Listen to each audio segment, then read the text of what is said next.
Good morning, everyone. I'm here for Where I'm From 12. 12. It's very exciting. And it's letting me know that I'm live. Stacy is going to be joining me. She's here right now. And I hope everyone's having a good morning. Hi, Stacy. Hi. The magic of technology. Definitely. It's so good to see you. You too. You too.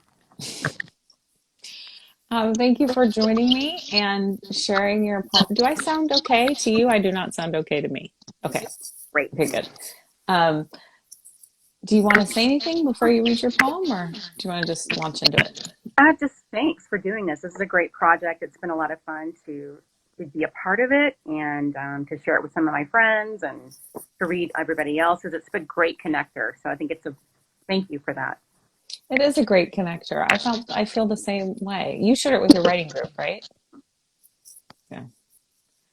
I've been thinking of sharing it with a group I'm a part of. It's not a writing group, but just as a way to sort of, it's a good icebreaker, you know. It's a good memory cultivator too. It's just a good way to dig back in and think about where you're from. I loved it. Yeah. Well, I'm excited to hear you read it and go for it. All right. I am from the Purple Banana Seat Bike, from slip-on Keds and scratchy double knit dresses. I'm from Piggly Wiggly and S&H Green Stands. I am from the third house down on Redbud Drive, the one with two pine trees shading the driveway, collected as saplings, tended in coffee cans, eternally scented with Folgers.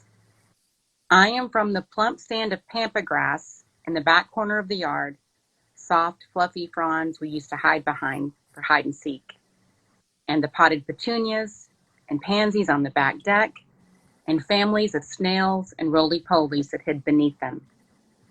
I am from hamburgers on Saturday nights and road trips with Hank Williams and Tom T. Hall, from W. Sue and Ruth Claiborne, from Well, I'll Be and Don't Get Uppity. I'm from He Walks with Me and He Talks with Me and Vacation Bible School. I'm from West Texas peanut farmers and East Texas oil fields. Iced tea, crackers and milk, and Weight Watchers.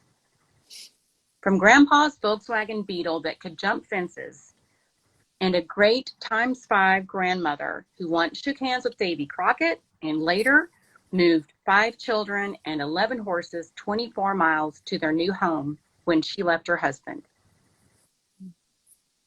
A creased yellowed envelope holds letters from Great Uncle Edward that tell the story of a peanut farmer who left his family and his love to die a medic in France in the biggest battle of World War II. A leather-bound album tells the stories and photos and clippings that link the strong, far-reaching limbs of our family tree. And I am from stories and photos and myths of people I never met. And I know, as well as I know, the color of my father's eyes, the words, to I'm so lonesome, I could cry. You made it through. I didn't know if that last line was that's Yeah, Stacy's father very recently passed. So he's just a um, part of everything, though, this is true. and thank you. Well, I relate to the purple banana seat bike, but I had a pink banana seat bike. I was very torn between the two, and I went with pink. Um, but a lot of what you wrote makes me think a lot of my husband's family, who is also from Texas. So a lot of those, the music, the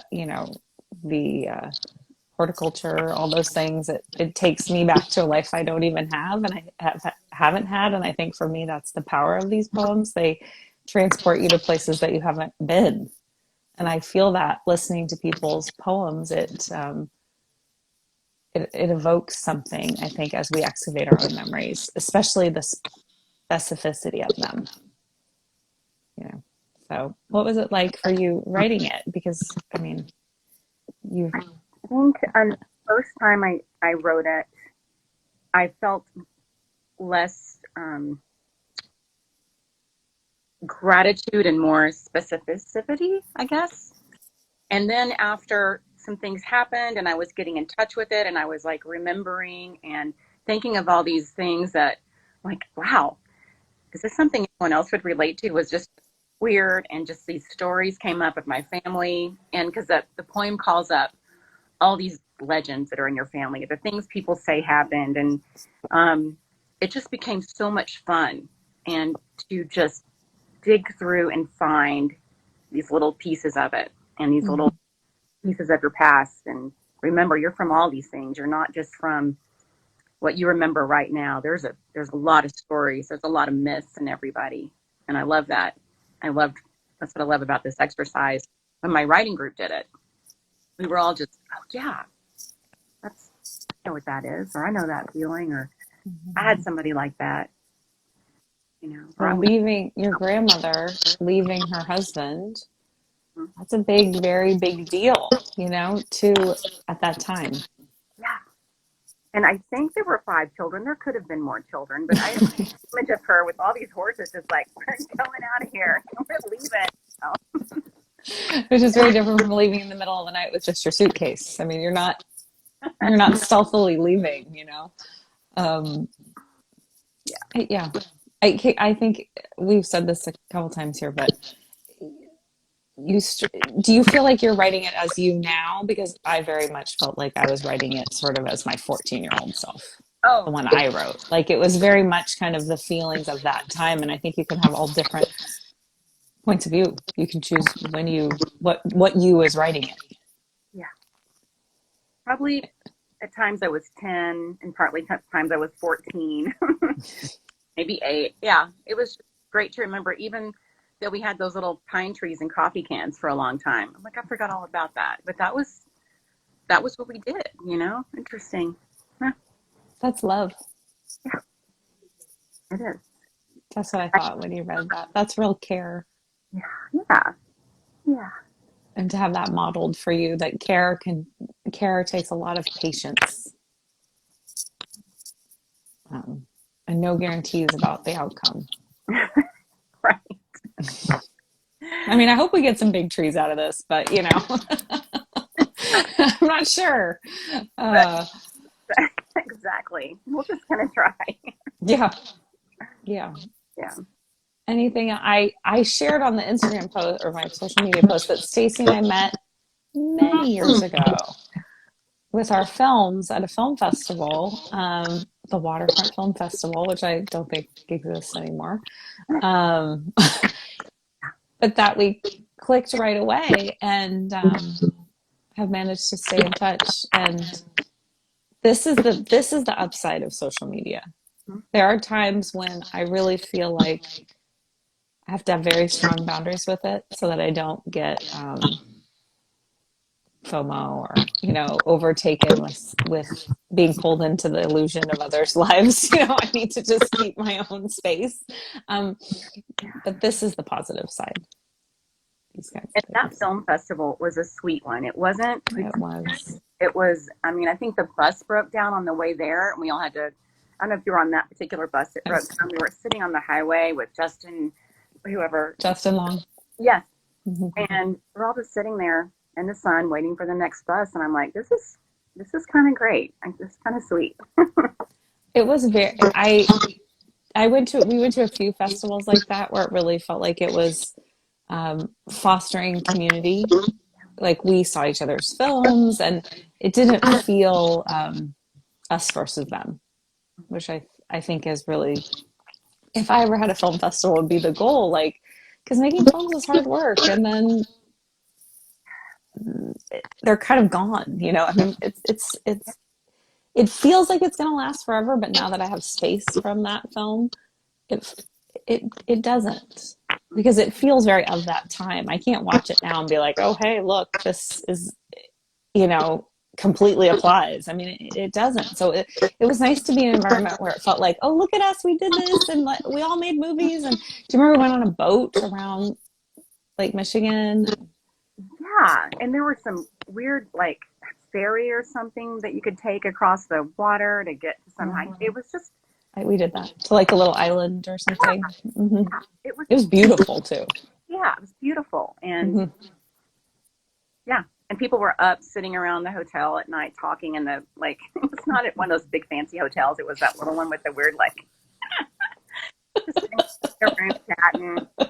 Yeah, it was really fun. I love that It, festival. it really it was, and what a labor of love by them. The I just I don't think I fully appreciated what a labor of love it is to put on something of that magnitude, and invite all those people and organize all of that.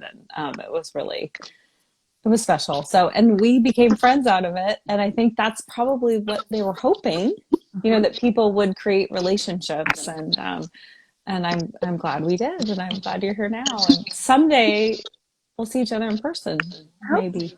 Yeah, I love all the things you're doing though. I love your rebirth. I love that so much. Oh, thank you. Your Thank project. you for supporting it. I really appreciate it. I'm proud of it. And that's I mean, you know, my Jessica, my business partner, we were friends decades ago. It's really gratifying to have these relationships that evolve and grow and that you support and encourage each other. And I still, Jen, who produced Eve of Understanding, the film that was at this festival, you know, we still we have some, we're developing something currently with Jess from Fun. Reburn. So Oh, yeah, I that's think I like my dream team. and I even think I have a sticker in here, a reburn sticker in here right now in my office. I'm pretty sure I do. But yeah, I think So it's lovely. Yeah, I'm a wow. social worker now. I do some film stuff, some writing, but um, that's And a dog rescuer. yeah, yeah. I have dogs that work in my practice with me, and yeah. Yeah. I love seeing where our lives have gone. And I was, I just, I value having relationships that you see people and you support each other. And, you know, it's a community, even though it's not physical community, there is this larger community of people who you feel like I'm rooting for them and they're rooting for me. And that does lift you up. Definitely. It's a good it's a good way to connect and I appreciate you for being part of that, and Well, supporting all these women and their stories and their poems. it's been a joy. I mean, it's truly a joy. So I look forward to it every week. And well, thank you, Stacy, for Thank being here. It's wonderful to see you. And I plan to see you in person someday. I don't know what shape that will take, but it will happen. So you. Well, thank you so much, thank you. and have a wonderful day, and hugs from here. Bye. Thank you. Bye.